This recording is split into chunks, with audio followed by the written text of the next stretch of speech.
Today I'm going to give you 5 different strategies to help get rid of your anxiety. Let's dive in. I have noticed, at least since 2020, it seems like anxiety is on the rise, and it's on the rise, and people are starting to get more anxious. And it seems like children who kind of grew up with cell phones in their hands are a little bit more anxious. And it just seems like to me, and I might be the only one, but I don't think that I am, that people are just getting more and more anxious. And when you look at anxiety, if I were to walk up to each person listening to this podcast and say, what do you think anxiety is? Everyone is going to say something different.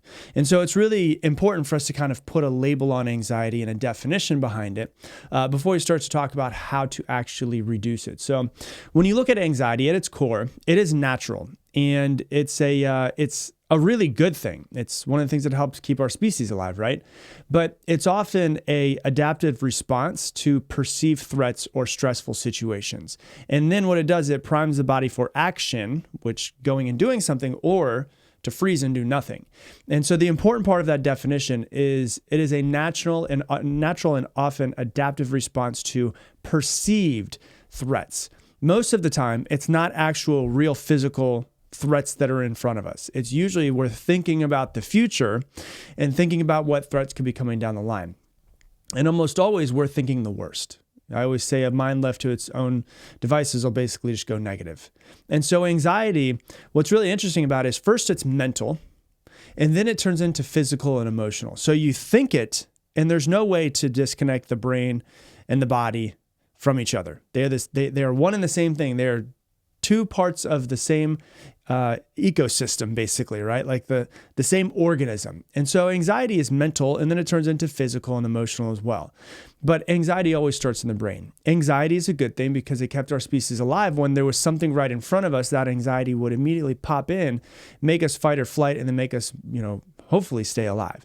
But when it becomes chronic and it becomes excessive and it interferes with your daily life and your functioning and what you're trying to do, it becomes a really big problem. And one of the studies that I was reading, and I read a bunch of studies for today, but one of them that I was reading said this basically, and I thought this was the best way to wrap it up, right? Is cognitively, anxiety is linked with patterns of distorted thinking. Distorted thinking. You're distorting reality. And it says people experiencing anxiety often anticipate the worst and overestimate the dangers in situations while underestimating their own ability to cope. And so what we do when we have anxiety is we're looking into the future and we are anticipating the absolute worst that could happen. And we are overestimating the dangers in the situations and then underestimating our own ability to cope. And that's basically what anxiety is. So now when you feel anxiety and you know what it feels like inside of your body, the first thing you need to be doing is to become aware of it. You can't change anything that you're unaware of. But once you become aware, now you can actually start to use some of these things and some of these tips and tricks to hopefully let go of it when you find yourself in it, but also at the same time, hopefully avoid it when you use these things as well. So let's go over them. Number 1 is do not look at your phone for at least 1 hour after you wake up and 1 hour before you go to bed. And that thing in your pocket is usually the main culprit to your anxiety. If you really want to get rid of your anxiety, get rid of your phone as much as you possibly can. Get rid of social media if you need to. Turn off your notifications in it. But in the morning, you're basically setting your internal guide of how you want to feel throughout the day. And I try to, and I've been lost in this many times throughout my life, but I have gotten to the point where I wake up and I want to check my phone. I feel the addiction. I feel the pull to go check my phone, and I have to consciously tell myself not to check it. In the morning, you're setting your internal guide of how you're wanting to feel. And when you're going to your phone, your mind is going off somewhere else. And so stay away from your phone as long as you possibly can. There was a research that was done in the Journal of Affective Disorders that suggests that reduced screen time in the morning helps you better regulate your circadian rhythm and potentially reducing your morning anxiety and improving your mood more and more throughout the day. And so there's been studies that have shown that when you delay getting on your phone, you will feel better throughout the day. So it's really good to try to stay away from it. I mean, literally as long as you can. If it's an hour, go for an hour. If you wake up early, if you're one of the people who wakes up early and you can go 3 hours without your phone, without checking email, without doing any of that, you will be a much better person because of it. It's also a really good idea to stay away from your phone an hour before bed, because whatever it is that you do in the morning influences the rest of your day. Whatever you do at night influences your sleep. And so there was a study that was published in the Journal of Psychiatry Research that found that high levels of screen time, especially before sleep, were associated with poor sleep quality, and they were able to link that to exacerbated anxiety symptoms. So just in general, if you want to be less anxious and less stressed throughout the day, stay away from your phone more. If you really want to be even better with it, stay away from your phone specifically an hour before you go to bed and specifically an hour before you wake up. I'm sorry, an hour after you wake up. I'm hoping that you're staying away from your phone an hour before you wake up. So an hour before you go to bed and an hour after you wake up. So that's number one. Number two, and this is going to be something that you might not have seen, is to not eat any food that comes in a box. Processed foods are really high in sugar, preservatives, and food coloring, and all of those can cause massive spikes and drops in your blood sugar and the way your body feels. So you can start to feel a certain way. Anxiety you can start to feel a certain way. Your blood sugar's low, and you start to feel not really good, and then anxiety can start to kick in. Because once again, it's almost always mental, but it can be physical and then mental. And so really what you want to do is try to stay away. And I would recommend, and obviously I'm not a nutritionist, but I've been really deep in this for a long time, and I try to eat as healthy as I possibly can. I get spring water delivered to my house in glass, and that's the only thing that I drink. So I'm really hardcore about what I put into my body. And a general rule of thumb for me is if it comes in a box, I don't eat it. And I don't eat anything that wasn't once alive, whether that happens to be fruits, vegetables, meats, anything else. I don't eat it if it wasn't once alive. Now, do I sometimes stray away from that and allow myself to have something? Sure, but it's not like a daily occurrence. And the reason why is because of how much research I've gone through of how much what you eat affects the way that you feel and the way that you think, and how your microbiome, your gut microbiome, actually influences your brain. And so what you put in your body isn't just something that you put in your body. It affects every aspect of who you are.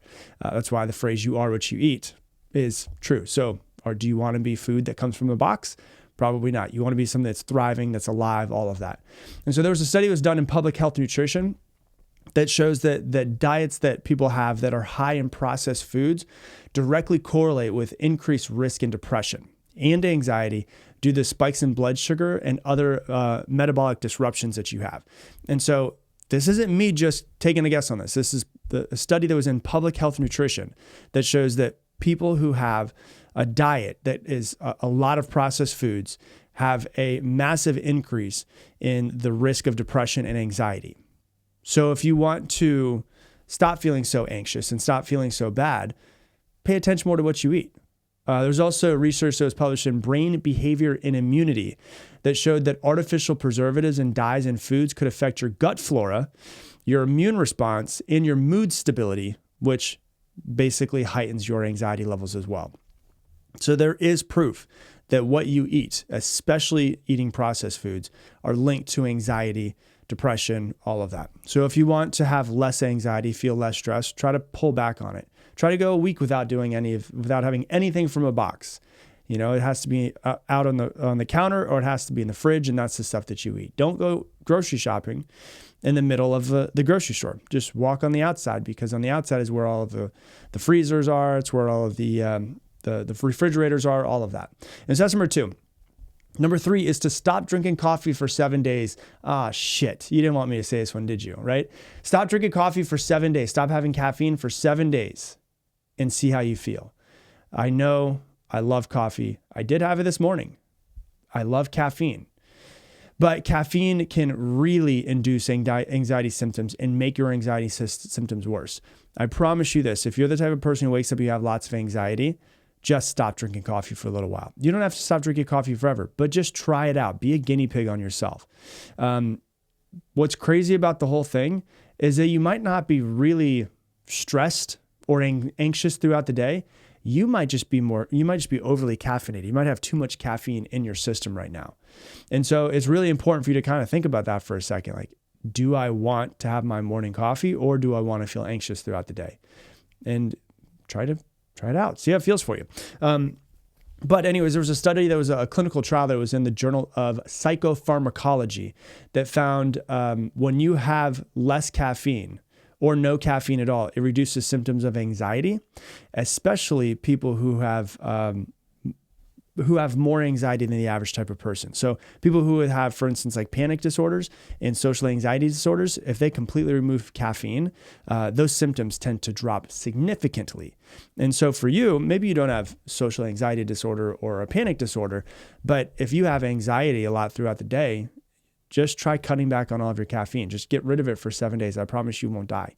And if you need to, switch to something like green tea. So you're still getting a little caffeine. You don't have withdrawals or anything like that. There was also another study that was done in Australian and New Zealand Journal of Psychiatry that found that even moderate amount of coffee consumption could lead to really high anxiety disorders and making your anxiety disorders worse, and can also trigger panic attacks in susceptible individuals. And so I know it's not the tip that you wanted to hear. We all love our caffeine in the morning, but give it away for 7 days and just see how you feel. So that's number 3. Number 4 is focus on your mindfulness, and not specifically like you can sit down and meditate. And I do definitely think that you should, but mindfulness can also just mean coming back to this moment. So when you're in a anxiety, anxious feeling, right?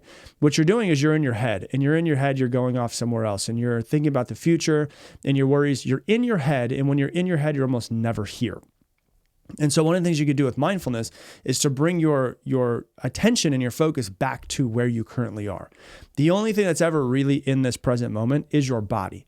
And so whenever you find yourself feeling anxious or stressed or depressed or whatever it might be, usually you're not in your body. And so you want to bring yourself back to your body and just focus on how you feel, right? So like one of the things I love to do is when I'm taking people through a meditation is to have them close their eyes, do a quick 6 deep breaths in and out, and then just tell them to feel their skin.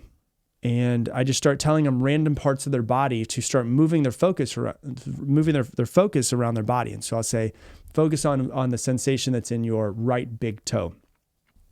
Everybody that's listening to me right now can do that. And you can feel your right big toe, even though you weren't paying attention to it earlier. So now you're bringing your focus to your body. You can say, okay, now what about your left thumb? Feel that. And so you start thinking about the things that you can feel. And then what you can do is you can start to think about what you can hear. Like for instance, right now I can hear right behind me to my left, I can hear the air conditioning coming through. I can hear the humming of the different machines inside the studio. Right? So try to hear the sounds that you can. So it's feeling, then it's you hear the sounds that you can hear. Then you see if you can smell any smells. Are there any smells that you can smell around you? Then you open up your eyes and you just focus on anything that you can see. And so you can say, okay, I can see the camera that's in front of me. I can see the TV that's behind it. I can see the light that's to my right. I can see the light that's to my left. I can see the black curtain, the black walls in here. And you start focusing on what is here. All of your sensations are always here. When you see something, it's here. When you feel something, it's here. When you smell something, it's here. Taste something, touch, all of those things. All of those are here. And that's what you're trying to get to. Smells are here. And so you're trying to bring yourself back here because you're so out of your body and so worrying about the future, you want to bring yourself here. And so we're making up stories about what could happen, what could not happen, all of that, when in reality, that's not even real reality. Whatever real reality is right in front of you. And you do that through your 5 senses. And there was research that was done in Lancet Psychiatry that found that mindfulness meditation significantly reduces anxiety levels by altering neural pathways related in stress and anxiety. I was given a talk yesterday. There was a person that came up to me and they were like, so how do you calm yourself down? I was like, well, I meditate. And they're like, how often do you meditate? And I said, every day. And they said, you meditate every single day? And I was like, yeah, it's just part of my morning routine, at least 20 minutes every single day for years now. And they're like, oh my God, I've been telling myself I need to do that for years and I just haven't done it. I was like, well, think about how much further you could be if you would have done it when you first started telling yourself and you had been meditating for years. So I'm not perfect at it. I'm not even close to it. I struggle with it all the time. But it's just something that you should. I believe that the world would be a better place if everyone meditated for 5 to 10 minutes a day. There was also another study that was done in behavior research and therapy and found that mindfulness techniques improve emotional regulation, which induce the intensity and the frequency of people's anxiety episodes as well.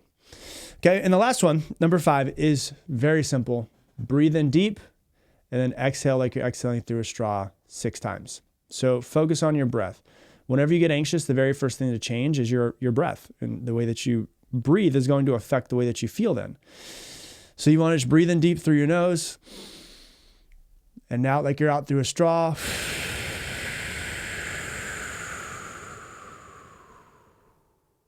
I like to make my exhale anywhere between 6 to 10 seconds.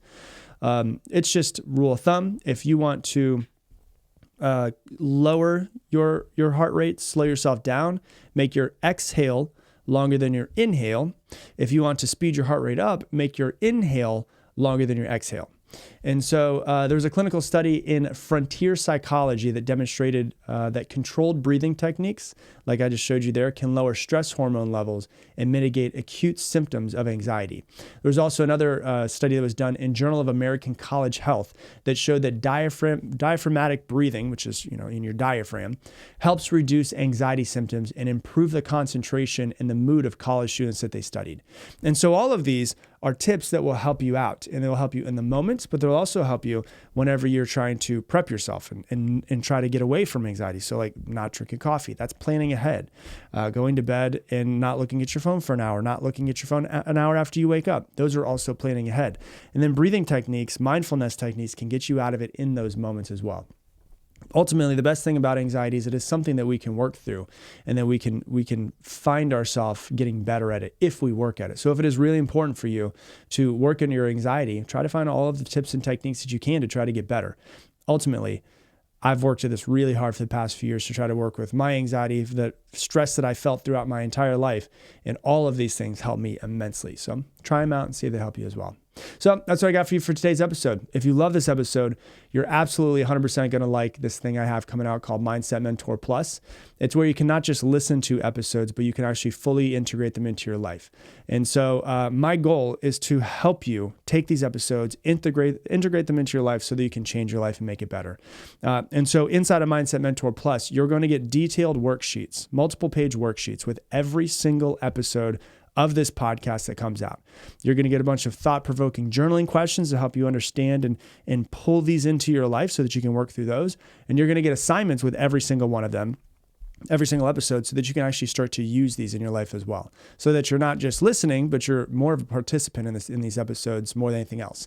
Also, the important thing is we're going to have exclusive Q&A sessions with me and an entire community that you can connect with of Mindset Mentor listeners, as well as many other bonuses that are going to come in. And all the, mostly those you guys that are out there, all for less than you spend on coffee each month. And for some of you guys, it's significantly less than you spend on coffee each month. And so people who are the founding members are going to get a massive discount. So to sign up for the waitlist, to be the first to learn about it, go to mindsetwaitlist.com to learn more. And once again, that's mindsetwaitlist.com. And we will email you before we announce it to the podcast so that you can go ahead and get a founding member discount. So with that, I'm going to leave you the same way I leave you every single episode. Make it your mission to make someone else's day better. I appreciate you, and I hope that you have an amazing day.